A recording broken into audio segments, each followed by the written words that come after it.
Vuoi assaggiare una birra dove al suo interno scopri la specialità tipica friulana? Lumi Beer, il prodotto ricavato in 20 ettari di terreno coltivato orzodistico, biodiversità, performance ambientale. Lumi Beer nelle sue 5 versioni disponibili, 4 per consumo veloce e dissetante e la versione Magnum per intenditori. Lumi Beer si abbina a qualsiasi palato. Lumi Beer è un prodotto esclusivo Azienda Agricola Pancera, il buon seme, i buoni frutti.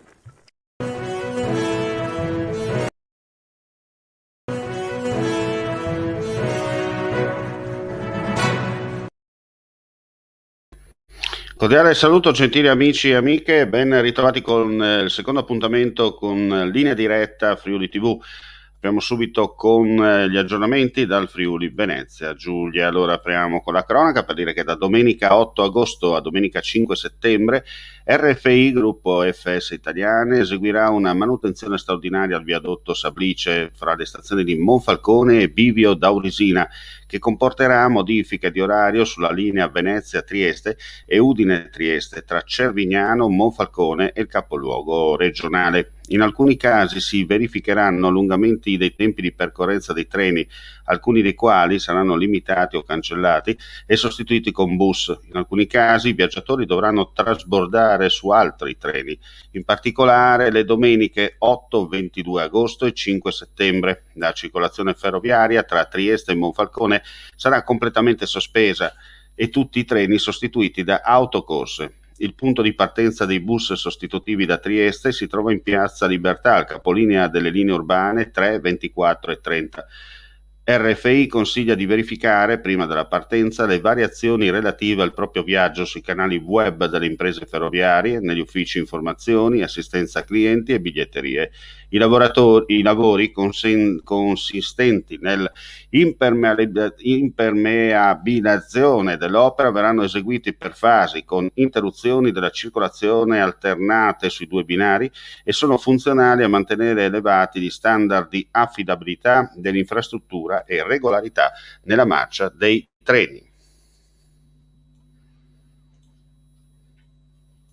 Parliamo adesso di Università di Udine.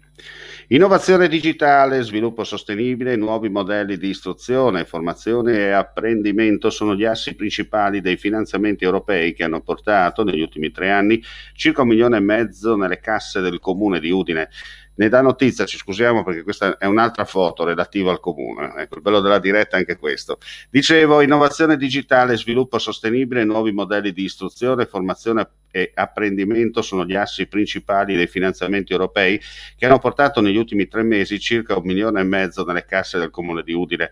Ne dà notizia l'assessore alle politiche europee Giulia Manzan, che spiega nella nota appena diffusa: con una delibera di giunta abbiamo dato disco verde a un nuovo finanziamento legato al progetto Playful Paradigm II Transfer Network, presentato nell'ambito del programma europeo Urbact 2014-20.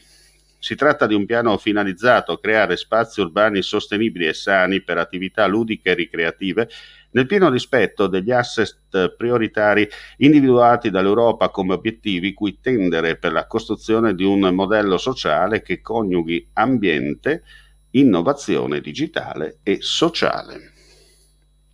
E ora parliamo dell'Università di Udine con la telefoto.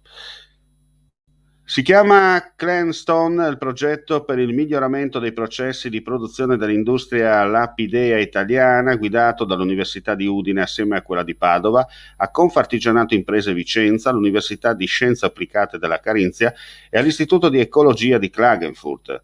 Sono state inoltre coinvolte numerose aziende estrattive operanti in diversi contesti industriali all'interno dell'area del progetto, comprendente il Friuli Venezia Giulia, le province di Vicenza, Verona, Treviso, Belluno e Bolzano per l'Italia e Tirolo, Salisburgo e Carinzia per l'Austria.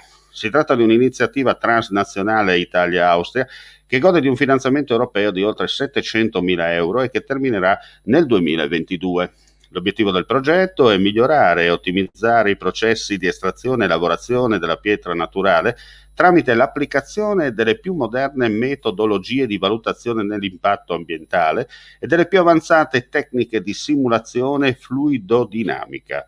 Il tutto partendo dall'analisi dei processi di estrazione e lavorazione di diversi tipi di pietra, ciascuno soggetto a diversi vincoli legali e restrizioni di carattere regionale. Andiamo a chiudere per dire che Palù di Livenza è un'importante zona umida della pedemontana pordenonese che preserva i resti di un insediamento palafitticolo. La ricchezza d'acqua, grazie alle sorgenti del fiume Livenza, la varietà della flora e della fauna e i resti archeologici preistorici rendono la località un luogo affascinante dove la natura si intreccia strettamente con la storia più antica dell'uomo. Dal 2011 Palù di Livenza è iscritta nella lista del Patrimonio Mondiale dell'UNESCO come parte componente della serie transnazionale dei siti palafittocoli preistorici dell'arco alpino. E con questa notizia chiudiamo qui questa edizione flash del pomeriggio. Vi diamo appuntamento più tardi, intorno alle 18, con le altre notizie. Chiaramente tutti gli aggiornamenti sul nostro sito www.friulitv.net. Grazie come sempre per la visione e l'ascolto e buona giornata a tutti. Claudin, locale per palati fini e buongustai, dove si mangia, si beve e si respira bird, Collio e Quay. Sono Claudia Zano e vi aspetto con le mie specialità. Cosa aspettate? Claudin, food, wine, music e sei in pole position.